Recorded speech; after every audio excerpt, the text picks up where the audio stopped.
is there a distinction between positive and negative pressure?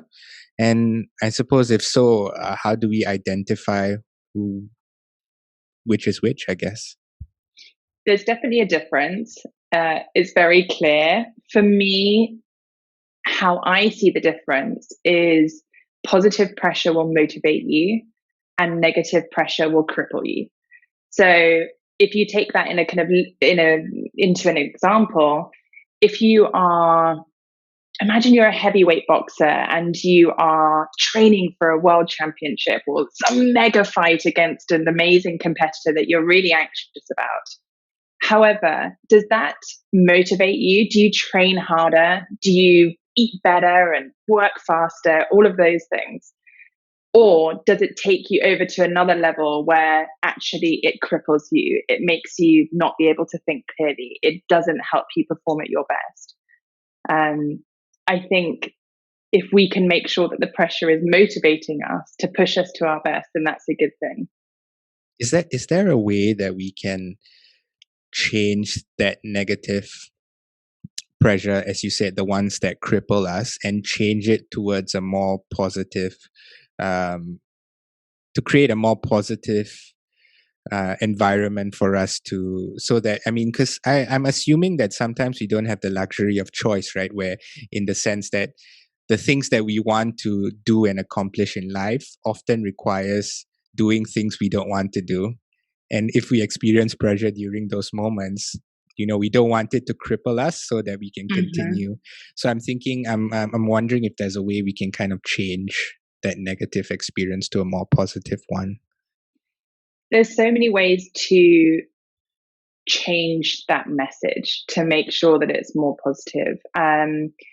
There's a number of different things about even identifying that voice or that internal dialogue that you might be having to make sure that it stays positive rather than negative. I always like to think of pressure as a balloon. When it's positive, it just blows up. We love balloons. They're a celebration. They symbolize really kind of positive and uplifting things. And actually, when the pressure becomes too much, it bursts. The balloon pops. And so, how can we recognize when that pressure point has maybe changed and the balloon is metaphorically about to pop? And there's a number of different things. I mean, even again, it's kind of setting yourself up for success by creating healthy habits and putting yourself in the best space physically, emotionally, to be able to think clearly, to be able to build that resilience to deal with negative pressure. And how do we start to think about it, I suppose, in that way? So we use the analogy of the balloon, which is a great analogy because it's very easy to visualize, right? Yeah. Like, so let's say, we are, it is, at its maximum capacity, and it's about to burst. How do we then, well, number one, notice it, because oftentimes we feel like, there's more that we can do. But also, how do we kind of recognize, when we blow the next balloon, like, what is that limit?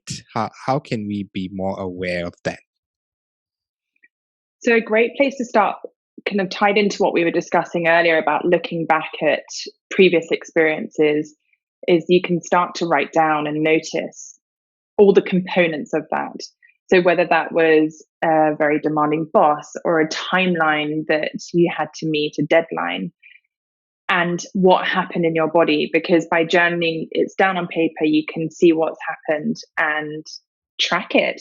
Essentially, that's what we want to be able to do, is track, so that as we go into these situations, we're thinking, hey, my balloon is now reaching near enough, it's hitting its limit. And so how can I either tie up the balloon or let out a bit of gas, to make sure that it doesn't burst? So I think, as you said, awareness is such a key part of dealing with pressure, but then also having some of the tools to keep you calm and to be able to handle those moments because ultimately in those moments when it tips over into a negative pressure, we react in a flight, fight, or freeze response, and that doesn't serve us. So what that is about is, if we go back to our ancestors and the cavemen, they would have threats to their survival in front of their face. So for example, they would have a saber-toothed tiger in front of them, and their body would naturally go into a response that would protect them and keep them safe. So flight, obviously they would be fleeing the scene to get away from the saber-toothed tiger, or they would fight it and be ready for that. The difficulty is that today there's no saber-toothed tiger in front of us. And so how can we make sure that that concoction of hormones that get released in that moment, the cortisol, the adrenaline, how can we make sure that that doesn't start, so that our thought is not clouded, our body has not shut down, and we are able to deal with it clearly and with confidence rather than in a panicked, anxious state?